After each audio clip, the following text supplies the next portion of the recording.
All right, looks like social media is piling up real quick here. George Hargrove, Gordy Sunderland, Nancy Weems in the house, Karen Andrea. Yay, missed this one. We did too, and after the long break, man, after Sturgis took every ounce of energy out of us, we're back. Can't wait. Gonna be a killer show tonight. On Coast to Coast, don't go anywhere. We're just about 7.5 minutes out. Russ Journey in from Nebraska, right on. Sorry we missed you out here too, Russ. We've been spending some extra time in the Black Hills, and we're going to talk about that this week coming up on Shop Talk. But tonight's all about Coast to Coast. Great show lined up. Cris got some killer guests on tonight. I'm going to let her tell you all about that. Don't go anywhere. 7 minutes.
Just passing the 3-minute mark.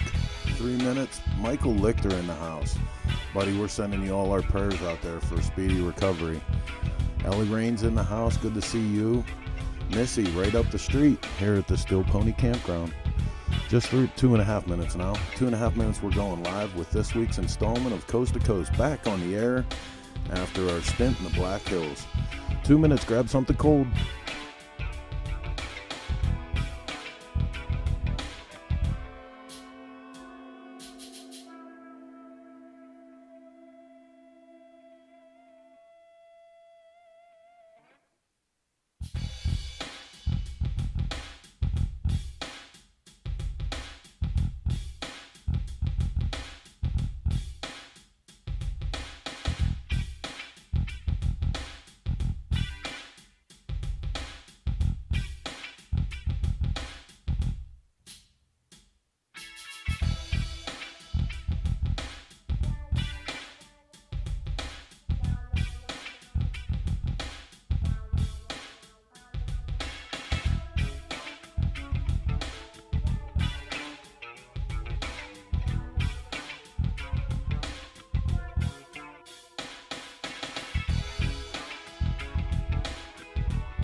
All right, just a minute and a half. I want to say something for our sponsors out there. Everybody you see sponsoring this show, helping us get this stuff on the air, especially Chopper Town, all of our Chopper Town family, everybody from the Cycle Source crew that helps us get this out every week. We thank you, and couldn't do any of this without you. And I guess in the fashion of the Old West traditions of South Dakota, we're going to saddle up to this one, get ready to get out here. And what happened there? I missed my sound effect. There we go. And get Coast to Coast started. Here we go.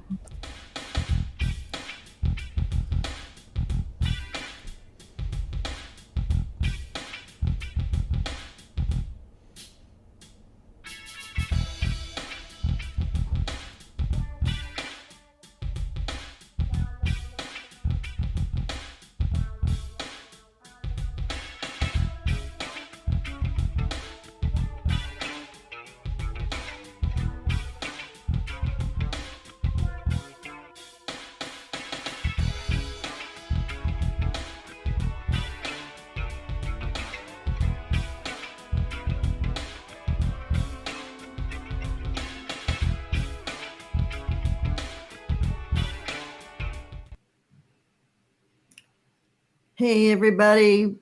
Welcome to the show. Oh, my God. It's been like 3 weeks since we've been off the air. I wanted to say hi to everybody. Thanks for coming back to season 2, Coast to Coast. I'm still in Hawaii, still hanging out here, hanging out with the family and staying healthy and staying sane. And I hope everybody had a good time in Sturgis who went, and everybody stayed healthy. Tonight's going to be a great show. I've got some wonderful guests. I want to bring in my guest host right now. Hey, bring in Michael Lichter. Hey, wait a minute. You're not Michael Lichter. Wait. Michael said he was going to send me the beret, and I never got it. Hey, this is Rob Nussbaum, everybody. My other friend. No, I have a couple. How's it going there, Rob? How you doing? Good. How have you been doing? I'm good. Oh, my God. I got my Indian shirt on tonight because we're going to have our Indian riding women on. And what shirt do I have on tonight? I don't know. You must not got the laundry done in time. So you got the Effie Cannonball shirt on. Effie this. Hey, oh, never mind. Anyway, this is going to be a fun show, Rob. I'm so happy to have you. I want to say, first of all, Michael, we know you're home. You had surgery on your shoulder. We hope you're doing well. I know you're going to be back next week, hopefully on some good painkillers. The surgery went well. Just know that we're thinking about you. We miss you. Hopefully he's on some good painkillers right now. I know he's tuned in. Hi, Michael. How are you, Michael? Hello, Chopper Town. Hello, social media. Hello, everybody. Yeah, they'll come back to season 2 of Coast to Coast here, you know. Share our like button. Season 2. Who would have thought, right? Right. Anyway. Thanks to Source Media Group for giving us a chance to come out here and do this every week. And hopefully we have some fun and tell your friends and support our sponsors, stuff like that. This show is going to be really close to my heart because you know how much I love old motorcycles and history, and kind of put it together with that and new stuff. But so we have wonderful Sarah Van Buren, who we're going to bring on in a second. And she's the great niece of Adeline and Augusta Van Buren. I think I told you about them, Rob. They're in my book. In 1916, they rode their Indian Power Plus motorcycles across the country. This is a great story. I mean, we're going back 100 years, or we're going back more than 100 years. It's such an interesting twist, and hopefully, people are going to learn a lot about this subject tonight, because these two ladies were really trailblazers in their day. Oh my God, they were the almost first women, literally, right? Yeah, they totally did. They were the first women to ride solo motorcycles across the United States, and their Indian Power Pluses, and amazing courage at the time, and just going for it. And I can't be more proud to bring on Sarah. So should we just get into it, Rob, and bring Sarah on? Absolutely. All right, let's bring her on. Come on down. Hey, Sarah, how are you? Hi, Cris. Hi, Rob. Hi, Sarah. Great to Thank you see for having me. Oh my God, this is like the show. When I first thought about doing a show, I was offered the opportunity. You guys are one of the people that are on my list of people that I wanted to get on and talk about. For all the great trailblazing, like Rob said, that the sisters did. Maybe you could give us a little background on them. I could, but I'd rather hear it from you. So Sure. Yeah. So Augusta and Adeline Van Buren were two women in the early part of the 20th century who had kind of an unconventional upbringing. They were very active. They did all kinds of physical activities, sports, everything from shooting guns to riding horses to riding motorcycles. And they really loved riding motorcycles, so much so that they decided to do this trip. And the reason they decided to go cross country was to demonstrate that women were capable of doing a tremendous endeavor like this, because the US was on the brink of World War I. We were on the brink of becoming involved in the war. And there was a youth movement in the United States at the time called the Preparedness Movement, which was sort of, a youth activist movement where they were trying to sort of get politicians to be aware of the fact that this war was sort of an inevitability. So Augusta and Adeline were deciding to do this trip to show that women could be part of the war effort, that they could participate by becoming motorcycle dispatch riders on the front lines. So they're like, hey, if we rode cross country, maybe people would take us seriously. And it was really the very start of people being able to do something like that, because the Lincoln Highway was very new, which is, coast to coast highway that's still there. Right. It wasn't really like the highway like we know. They're talking a highway that's dirt, mud, and ruts, and no signage really in a lot of places out in the farm fields, stuff like that. So, and they were very young. I think like 27 and 32, and when they decided to take off on this. Yep, they were. Which I guess is young by our standards, but I think in their time, I think they were considered very unconventional women for doing something like that at their age. Like why aren't they settled down and married and with kids? Yeah, right. Having babies, spinsters right on the loose. Yeah. Yeah. Right. Well, it's amazing. I don't know where they, I know that Firestone, I think, supplied them with tires, because I know they've seen the signage on that. But where did they buy the Indian motorcycles? Do you know? Yeah, I believe they did. They had been training.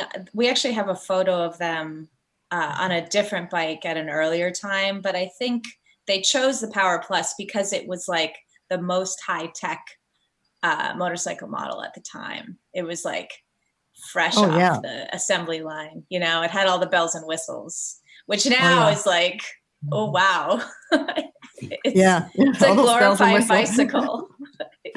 Yeah. That was at that time, that was like the top of the line Indian for sure. You know, that is a very historic bike for Indian, the Power Plus. And the first one was 1916, which this was the same model as that.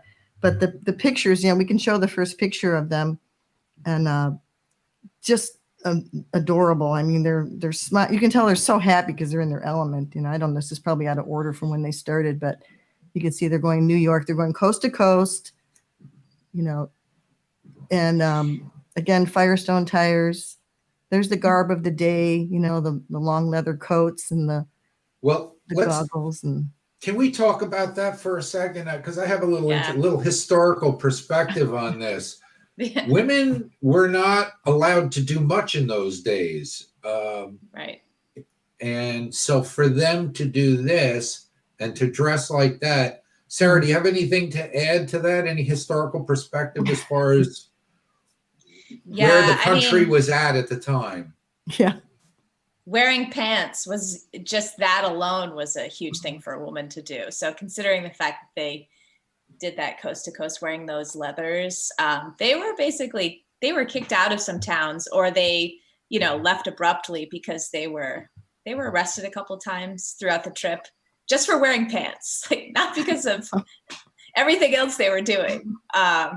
So, I mean, you not can even because they were see out rowdying, they weren't partying in the towns and tearing up the bar.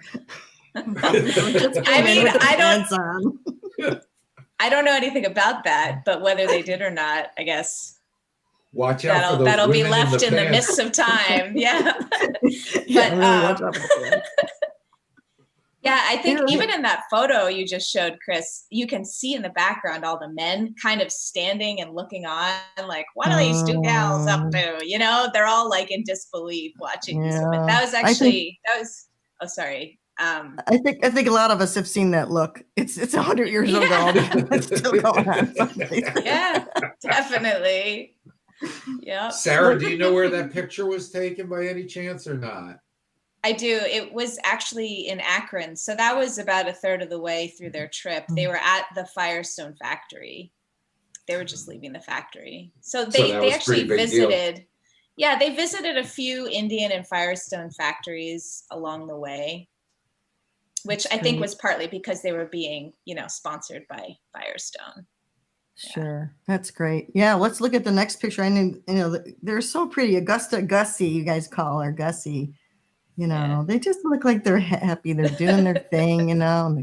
Are these the same goggles that you guys have in the museum in Springfield in the exhibit? You know what? They might be a version of them. I'd have to check with my dad on that.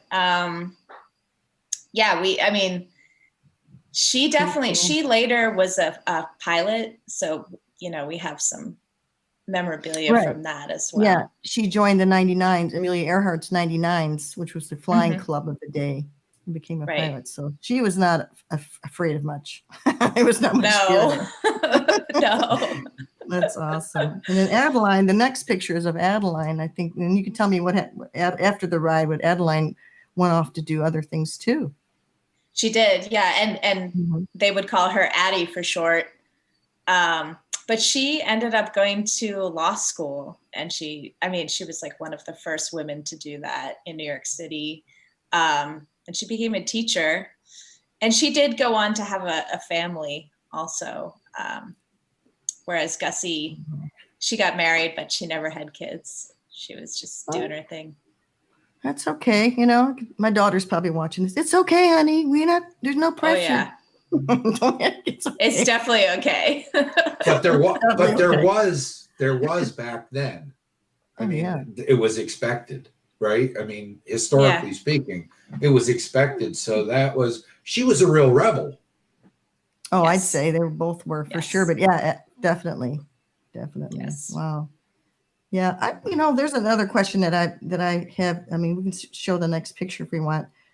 I mean, the roads it was just amazing who carried their stuff? Okay. I'll just come out and say it. Who carried their stuff? Is that all they brought? I think that these photos, they were mostly taken at the end of the trip in California. So they might've had less stuff, but also I think these were posed photographs. So I think they took stuff off the bikes to have a nice photo. And it was like off screen. There was like a mound of stuff in either direction, you know? I can imagine. Yeah. Yeah. Before the invention of bungee cords, right? Oh my God. Stuff strapped down. Leather straps, right? Yeah, definitely lots of straps. And I know the trip was, they went through all the weather and the rain and can you imagine riding on a dirt road and then getting into the mud and no gravel. And I know they got stuck and they got lost a few times. Maybe you could talk about that a little bit.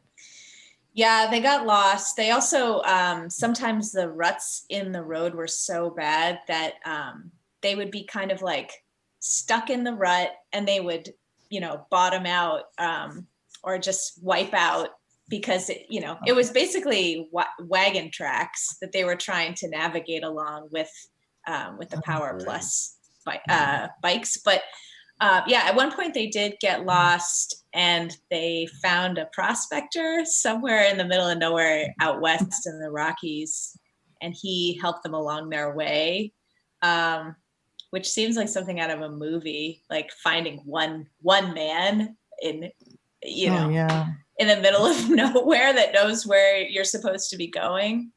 I read some of their, I don't know, their journal entries or things that they weren't really afraid to travel by themselves, being women alone, they were out in the middle of nowhere and people would help them. And there wasn't a question of, they weren't afraid and they weren't scared or anything. It sounds like. Yeah. And they had each other too. Right. That's for sure.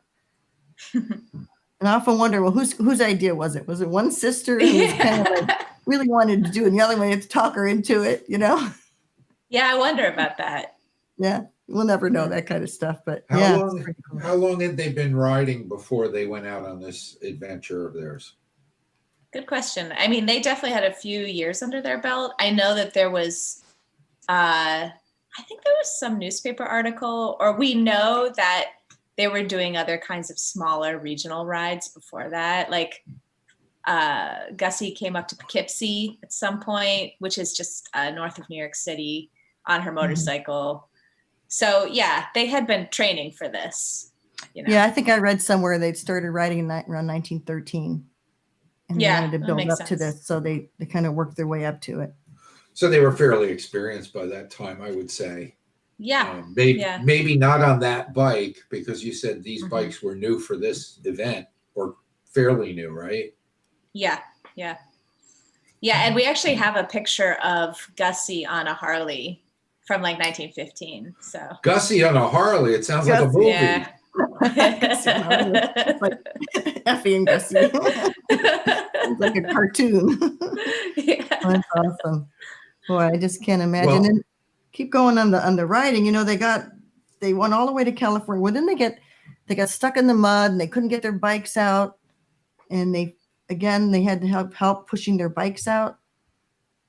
Yeah, they did get stuck in the mud. I think maybe like a farmer or somebody with some sort of truck helped them get out. Or no, actually, it might have been miners. I'm sorry, I don't remember that small detail. But yeah, again, another instance of people perfect strangers helping them, which, that's really says something. But I think it's also a testament to like the types of people that were out west at that time. They were like plucky people that they were risk takers. So yeah, I remember hearing that plucky word when I was doing the research for my book, The American Motorcycle Girls. The plucky, Miss Somebody. I was like, plucky, what does that mean?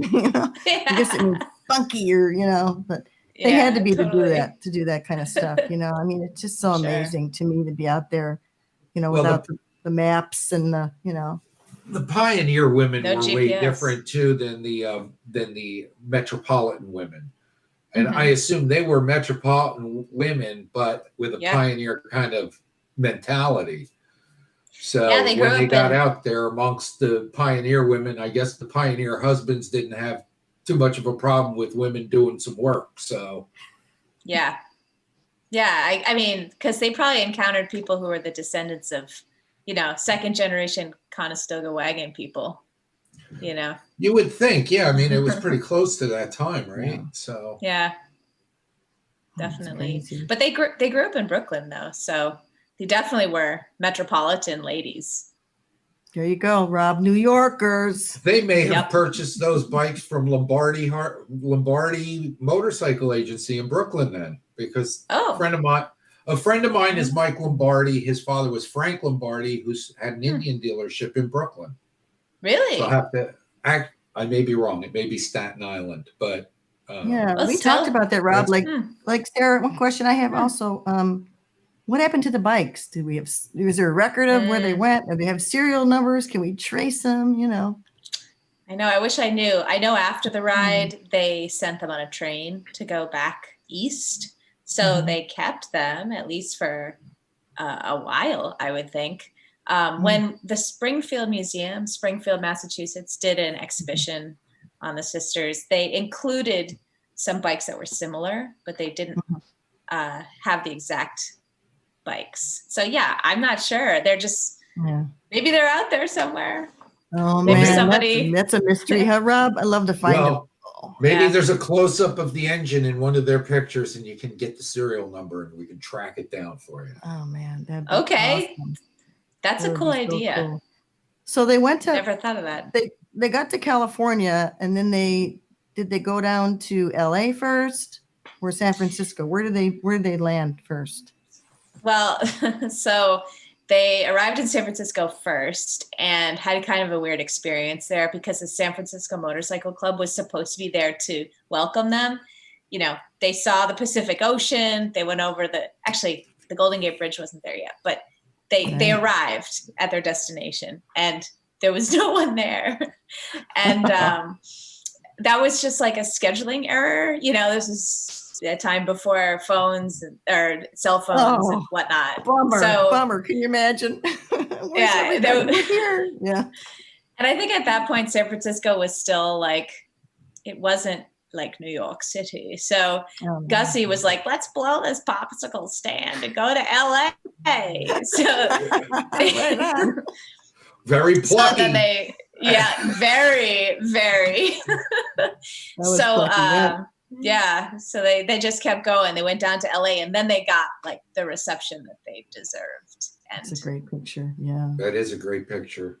Oh yeah. They're just amazing. I'm just such fans of them. You know, I can't. Yeah. Just crazy. I just, I want to ride with them. Totally. Yeah. If only. Yeah. So they went down to LA and then they met with this silent film actress, Anita King, who actually had done the ride across the country in an open air car. So I don't know how they met up with her. She was a silent film actress. And there's a picture of them together in here somewhere in this. But, that picture is it's so cool just to see. She's like daintily holding both of their hands. She's a silent film actress. You know, that's just the way she's dressed compared with how they're dressed is like. Yeah, they're a little dirty. I mean, come on. They came across the country. They're dirty, okay? And they're tired and they're sweaty. They're hot. Totally. But they're smiling.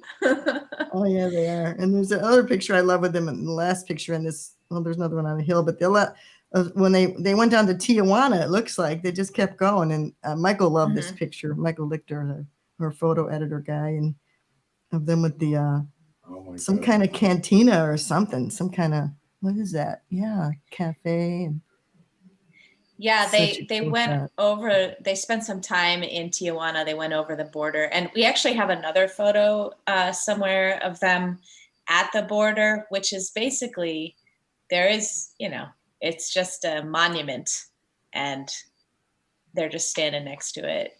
But it's cool. They wanted to explore the West Coast and, see what's going on. Didn't they? Yeah. What an adventure. I just can't imagine how they must have felt when they did that. Now, Sarah, do you ride?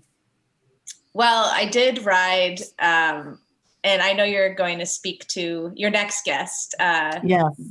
In more detail about, but I did get my license and I did a cross-country ride on the centennial anniversary in 2016.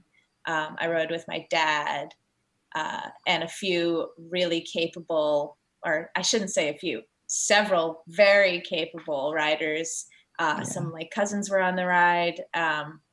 So I got my license to participate in that celebration. And yeah, that's me. That's There me. it Yeah. is. And we're going to talk There it about this is. with Alisa, because I know you, Alisa helped you plan the trip, and it was called the Sisters, what was it called again? The Sisters Ride, Sister Centennial Ride. the Sister 100 years later, you guys Centennial Ride. basically trace the route. So let's take a quick commercial break. I don't know if we can bring Alisa on with you, Sarah, but don't go away. Sure. Okay. We're going to get a word from our sponsors, and this is Coast to Coast. Come right back. We'll see you in a minute.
I joined the military straight out of high school because I felt like I really needed some direction in my life. And what I got out of it was a sense of purpose and, more importantly, brotherhood. I started riding when I was 21 on sport bikes like most of us do when we're 21 years old. Quickly, I transitioned into love of a cruiser. My perfect ride would be with all my buddies with me, riding on the coast of the ocean. There's something amazing about having all your friends with you in the perfect scenery all at the same time. My bike is a 2015 Harley-Davidson Dyna Fat Bob. My favorite upgrades to it so far are my custom fairing and my 16-inch ape hanger handlebars. My name is Brandon LaBelle, and I'm a Dennis Kirk rider.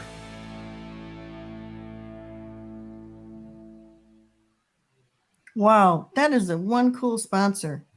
I like that commercial quite a bit. I'm not a commercial person, but that was awesome.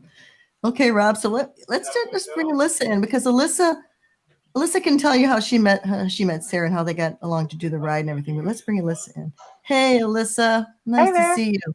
Hi, Alisa. Hey. And I know Hey, you're out it's on the road Alisa. now, so riding around. And Yep. let's talk about how did you hook up with Sarah? Maybe a little bit of your background first, if we could. I started riding motorcycles 25 years ago, and it just brought so much good into my life and given me all my connections and my my livelihood, my friends, everything. And I wanted to give something back, and I had a desire for a long time to lead a group of ladies across the on motorcycles. And I read about the Van Buren sisters in your book, and that was before 2016, and I realized that 2016 was the 100th anniversary of their ride. So I just put this whole thing together, connected with the Buren's lovely family, and we all rode together. So it was your guys. idea. If I can butt in for 1 second, if somebody has an audio device on listening to the show, can you mute that until you're off the air? One of our guests. I'm getting some kind of feedback there. Yeah.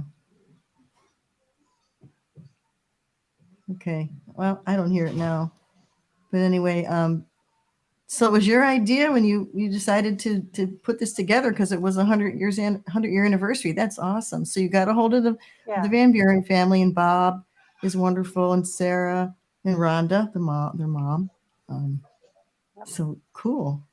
So how did you guys figure out I guess you just decided to put together the route, and you got women involved, and Well, I had the Van Buren sisters route to follow, and so that was my guide.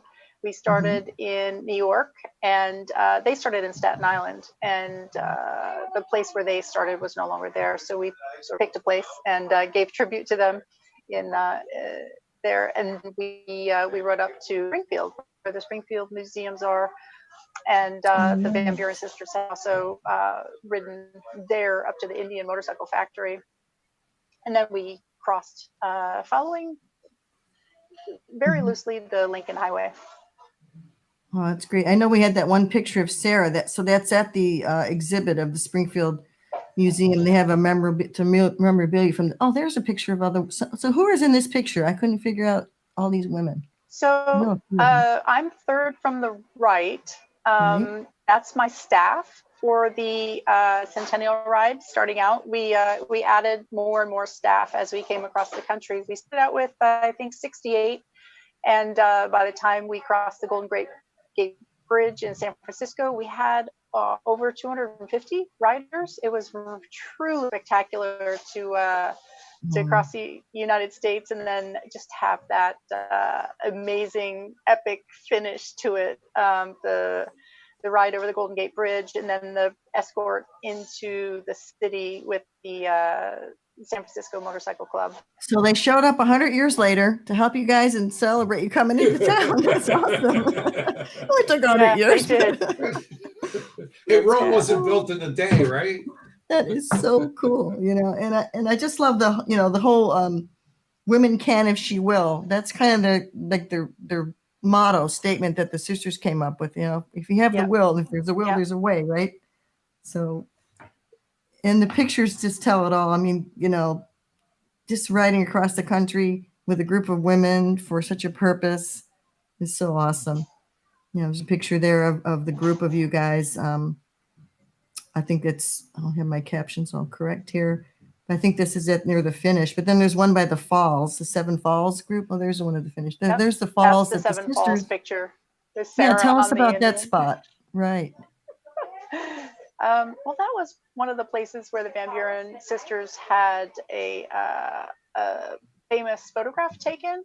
One of the sites that they visited cross country. They had a very interesting and arduous journey. I'm sure you've talked about that a little bit before. But this is one of the highlights. Yeah, and see here's the falls 100 years later with the Van Buren family. They're the Adeline and Augusta's descendants. It's pretty cool. So we needed to go there and recapture that moment for posterity. That is awesome. And I guess Indian Motorcycle got involved. It looks like they helped you guys out. They're pretty amazing. They did. BMW Motorrad was our presenting sponsor, but Indian was very heavily involved because the Van Buren sisters, as you know, rode the Indian Power Plus motorcycles. Right. Wow, that is an amazing trip. I just can't imagine. And then you guys went through. So you went through. Which part did you go over? I know you went over the Mississippi, but where did you go before you go through Pennsylvania? What was the route actually? I don't really know it. Yeah, we took Route 6 across the top of Pennsylvania. One of the things I enjoy doing is show off our beautiful country, and so we did take some detours from the Van Buren sisters route to see some scenery, and I also just like showing people, like giving them little snippets of America so they can come back and visit places more thoroughly. So we went over. That's wonderful. I love that. I love being able to do that because that's like it is on the Cannonball. You see something and you kind of file it back here for late. Later I have to remember to come back here because there's so much to explore. There's so many back roads in this country and so many wonderful little towns and just things to meander with, and that's pretty cool. I just love that idea. Yeah. So you kind of went down south, and then you hooked up with the Lincoln Highway. We did. We sort of got on and off the Lincoln Highway many times. We had an event planned with the AMA Hall of Fame. On the Lincoln Highway. Cool. we had an event planned with the American Motorcyclist Association, and so we toured the museum and went and had a private event there and looked at the Van Buren sisters installation there, another picture, and then we were there in time for the Vintage Motorcycle Days, track day. So the whole weekend, so we got to do victory lap. Our whole group went out on the track on a victory lap. It was a highlight for many people, and create an event like that. I incorporated a lot of really cool experiences, which is what I love to do, because I've had so many experiences on motorcycles. I like creating them for other women. Wow, that is awesome. I know the sisters got inducted into the AMA Hall of Fame, I think in 2002. And then I think the Sturgis Hall of Fame, they were inducted in 2003. So very well deserving. And yeah, that's wonderful to have these cool places to stop along the way and events to stop. And I know you're going to talk about some of those other things that you've been doing, your latest ride in a few minutes. But getting onto the ride, I know you guys went through Colorado. What is that road? There it is. I know Michael's from Colorado. Is that the $1 Million Highway? What's that called? Yes, we rode down the $1 Million Highway. So that was one of the things that I included on the scouting ride. I was riding around the route that I proposed, and as I was scouting and talking to people and finding my points of interest, many people said to me, "How are you going to go down the $1 Million Highway?" And I said, "What's that?"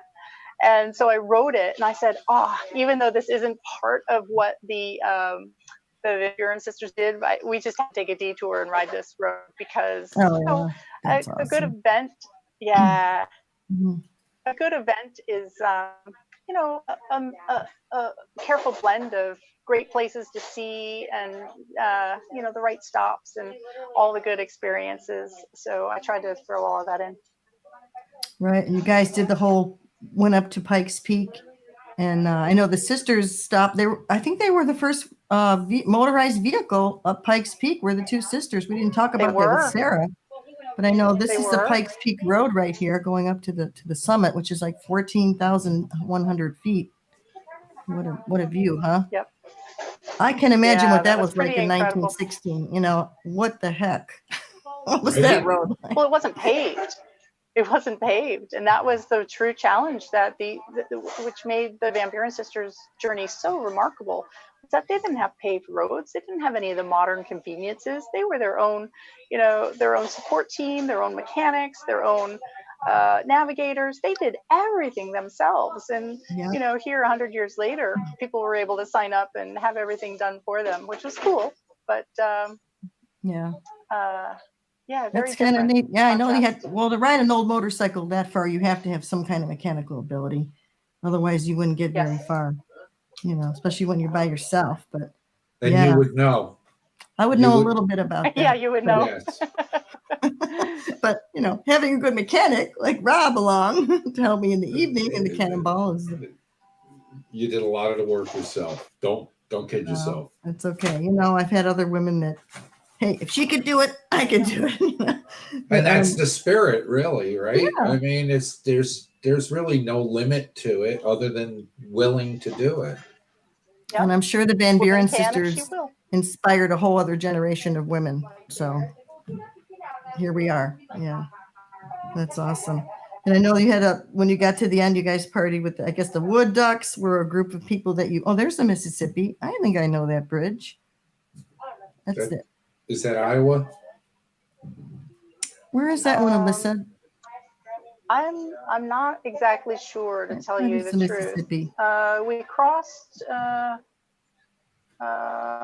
into Nebraska, into Omaha. It's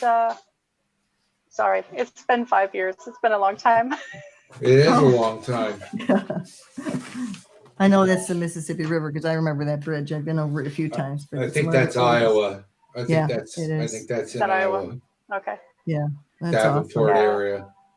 Yep. And then, I just think it must have been amazing just coming into San Francisco. I mean, just, I can't imagine that was like, but just all those, was a highlight. The Golden Gate Bridge. Yeah, I think the Golden Gate Bridge didn't really open until 1934. So that wasn't there then.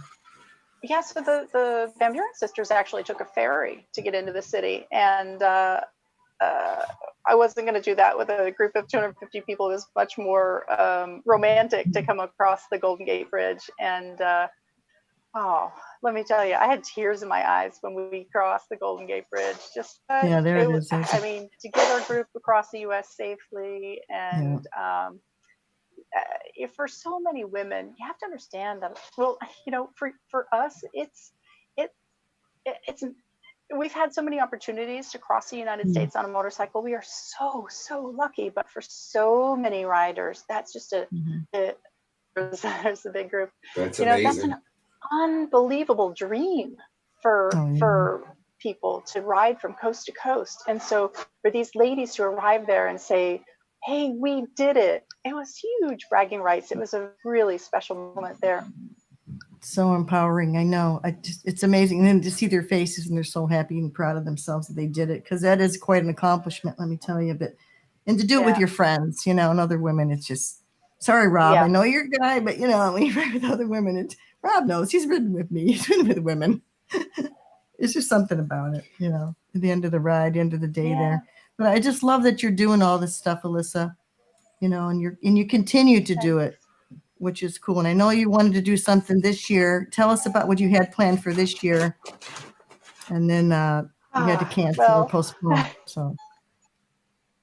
Yeah, I love centennials. And this year is the 100th anniversary of women's right to vote.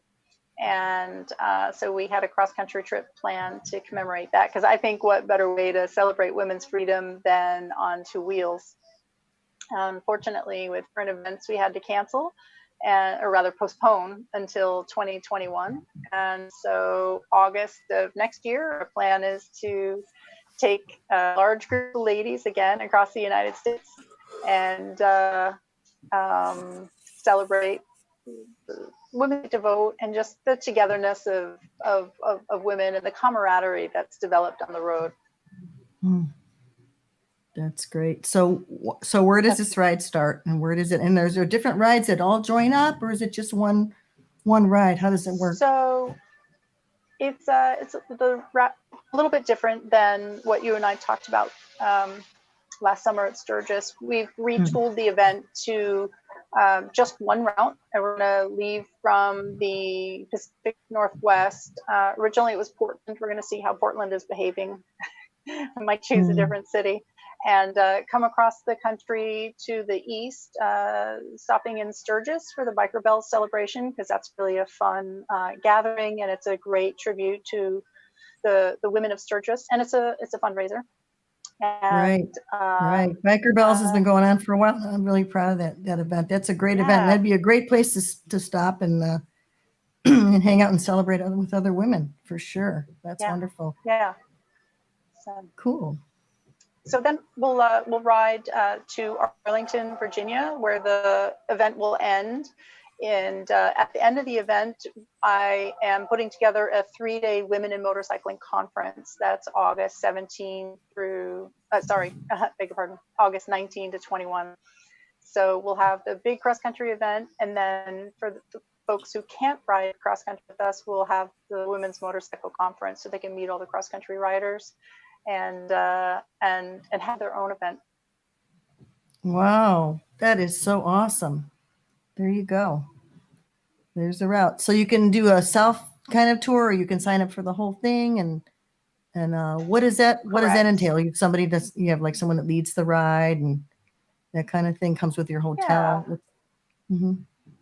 Yeah, there's a fully guided ride option, which is done for you. It's your luggage carried, and you get to ride with a guide, and everything's taken care of. It make it super easy.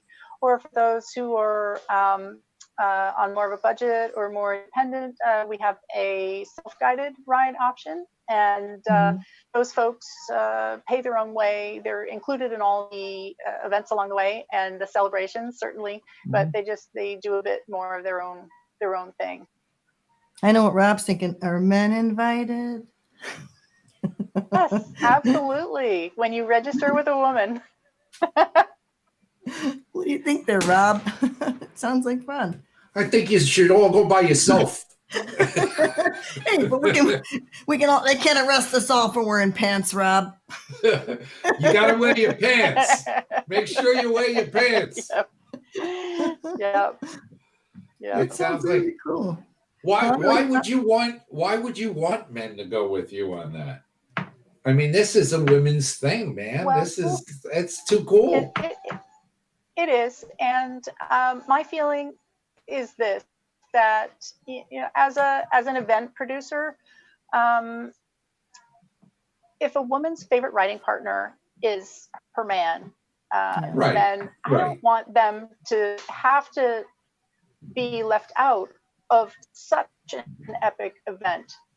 Exactly. So It does happen, Rob. we will. It does happen. I mean, Some women like to ride with their husbands. Yeah, I've been there with you and your husband riding, and I don't recommend it. No, I'm kidding. Yeah. Gumby and Pokey. It's Yes, true. everyone can choose, but we're very careful about the men that do join. They need to be supportive, and they are. If they sign up with a woman, they are. Of course Okay. they are. Right. Okay, here's a weird question. What if there's a single guy? I'm just thought of this. I'm sorry. No. What if there's a single guy that wants to go on this women's ride? How would you handle that? Well, he's got a year to hook up with a motorcycle riding woman. He's got a year. That's funny. That's good. It sounds like a dating show or a reality show. No, there's other places. There's other places for that. My touring company is women's motorcycle tours, and so for the shorter tours, a week, 10 days, I mean, all the other events that there, and the women's motorcycle conference, it's all about women coming together. But I just felt like, and continue to feel like for a long trip like that, men can ride with their wives if they want. What ended up happening in 2016 was quite a few of the men rode and sort of and met up with the group at the end and celebrated with their wives and loved ones, and then they rode home together. That was pretty cool to see. That was cool. I was wondering how that worked, because I was like, I mean, I could see some of the guys just going off by themselves and doing their guy thing. That's cool. Yeah. I mean, And I did have a couple of men on staff in 2016, and I will again in 2020. I have a couple of guys that are just great with the newer riders. Sarah rode with Pete and Diane and those guys, and they just did a wonderful job. I mean, Sarah really did an incredible job. I mean, she had just gotten her license that spring, and to then ride across country, it's amazing stuff. I know. I was going to ask her that. I forgot to ask her if she There she is. Hey, so you had how many miles on your belt before you took off on that ride? Oh, yeah. I mean, not many. I got my license that November, and then the ride was that following July. So in that time, I did some regional trips around upstate New York, Vermont, Massachusetts. So I don't know, maybe I had 500 miles under my belt or something. Oh, that's good. That's awesome. Yeah. Not that much, but I mean, it was a life-changing experience. And thank you, Alisa, again for everything. It was such an amazing trip. Are you still riding, Sarah? You still ride? I mean, I sold my bike when I got back because I work in. Because you bought a house. I bought a house. Yeah. I mean, I think someday I'll be in a position to ride again. I'd really like to get a KLR because where I live in upstate New York, there's a lot of off-road trails, and I have a few friends with, dual Are you in the Adirondacks? Are you up near the Adirondacks or the Catskills or? I'm across the way from the Catskills.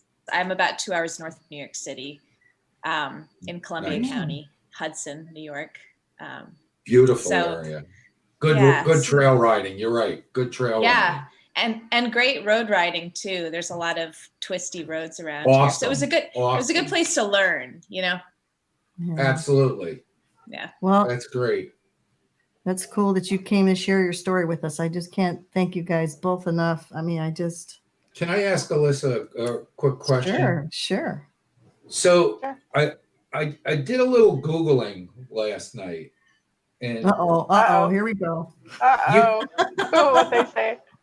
you came up as shy. You were a shy person. I was. How has the motorcycling changed your life? And I can't imagine you're still shy if you're running these motorcycle tours with motorcycle people, be it whether they're women or men. So tell us about how motorcycling's changed your life a little bit. Thanks for the nice question. Motorcycling has taught me so many things about myself. How you show up for motorcycling it's a metaphor for how you show up in your life. And so, if you give up too easily or you give it too much gas, those are all great metaphors for how you approach your individual life. And the fun thing for me was my first bike was a Kawasaki 440 LTD. It was a great learning bike. My second bike, she was a Harley Davidson Sportster, and she was full of chrome, and she was, delicious looking. And I started riding her to events, and that's what really got me putting on the miles. And then I went to my first hog rally, and oh my goodness, I almost died on that Sportster because it was 500 miles. It was just like, it was nothing so far. Sportsters. It's okay. No, absolutely no. It's just the wrong tool for the job. So Not a then I bought distance myself a Goldwing. Yeah, I rode my first Sportster from Chicago to Seattle and back. Okay, I know all about that. Ow. So I couldn't wait to get something else. Ow. Yeah, ouch. So it just motorcycling has given me a community, a place to thrive, and a conversation to have with people. And I was able to find confidence in myself and come out of my shell. And to this day, I still work on my confidence. I am shy. You take me outside motorcycling and I'm still really shy. But I can laugh at myself about that now because I have, the place where I belong. So, that's awesome. Yeah, That's does that great. answer your question? Yeah, I think it's great. And I think it's incentive for other women who are changing up their lifestyle and maybe want to learn how to ride and get out. I mean, the motorcycle people are, for the most part, when you meet them, you meet them. You're not meeting somebody else, and there's not really anybody selling you something, Yeah. You get what you get, pretty much. It's a pretty welcoming community, and women are such a big part of that community right now. So many more women are riding, and it's just so great to see it. Like you said, challenging yourself, coming out of your shell, making friends, doing that kind of stuff. So that's kind of that's what I get out of these women. I'm gonna have to come along on this ride. I'm talking myself right into it. So sounds like you're gonna. I've been trying to get you on a ride. I would love to ride with you. That would be awesome. I'd love to ride with you too, and we're gonna have to work on that for sure. We're gonna have to get Sarah on an antique bike, maybe something, just so that she can have that experience. I'm down. Well, Sarah, I actually have a 1916 Power Plus, and really? It's not running. It's original condition, original paint, and everything. And it might even be the bike. I actually thought about riding it in 2016 on the ride. I thought about it. I was so close, but I'd already committed to doing the Cannonball that year. So that's a huge commitment in 2016. We need to match the serial number. That's why you were hinting about that earlier, Rob. Now I understand. Well, we may have the golden ticket right here, and we don't know it. Oh my God! We have to get to the bottom of that. Wouldn't that be? Yeah. Well, maybe there's some paperwork laying around somewhere with a title or something, or some kind of registration. If I didn't have registrations in 1916, I know they had titles. They had bills of sale. I'm sure of that. Yeah. Right. Yeah. Well, that's another search for sure. Yeah. Right. But so maybe if you guys ever come out to Hawaii, we'll get that Indian running, Sarah. We'll try to ride it. That would be fun. That would be fun. Okay.